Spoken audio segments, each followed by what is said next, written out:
1 Samuel 18 to 20 and Psalm 11. Let's overview some interesting and complex relationships between Saul, David, and two of Saul's children. Just after the Goliath incident, Saul makes David the head of his military. And it's interesting, at least it feels this way in the text, that he soon becomes, I'm going to put the word distrustful here. He starts to fear David. He's distrustful. He starts to fear David, and then he even tries to kill him, which again in the text sounds like it's rather quickly, but it probably takes place over a matter of years. The idea of fearing David, interestingly, comes from, and it's mentioned 3 times, so I think it's purposeful that he says, that the text says that Yahweh was with David, and Saul knew it. In fact, the texts that are worth your noticing are 18:12, 14, and 28. And it's important to see that because, again, I think Saul was wanting to kill David, not just because he didn't like him. He saw that Yahweh was on his side, which again presumes that he knew that Yahweh was not on his side.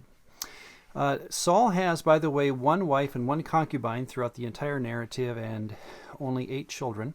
One of them is a daughter named Michal. It is said in the story that she loved David. Bit of trivia, she's the only woman in the Bible said to love a man, and it's said twice about her in the story. And so Saul sees an indirect means of killing David because the bride price was 100 foreskins from Philistines. David apparently loved her back, and he went out and got 200 Philistine foreskins. It's always good to kill them first, of course. And it just shows that there was an affinity also of David for Michal.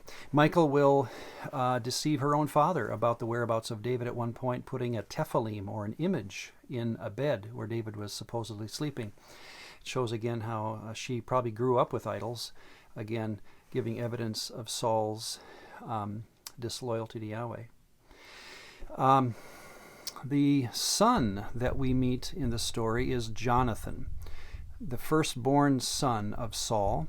He is also said to love David. In fact, this love, even, shall we say, more severe, was on the level of friendship. And that friendship was so deep that he becomes really the chief means by which David is able to run from Saul.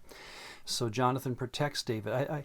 I think that Jonathan both recognizes over time his dad's hatred for David, but also his dad's instability. And that combination scared Jonathan enough to have David run from the court.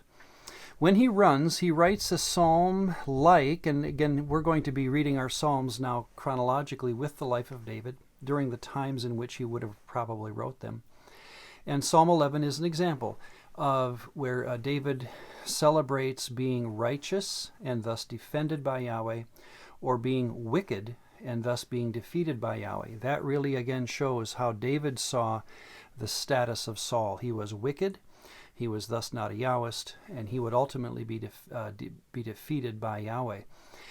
Speaking of defeat, we hear of this interesting idea that of or from Yahweh, a created spirit descends on Saul.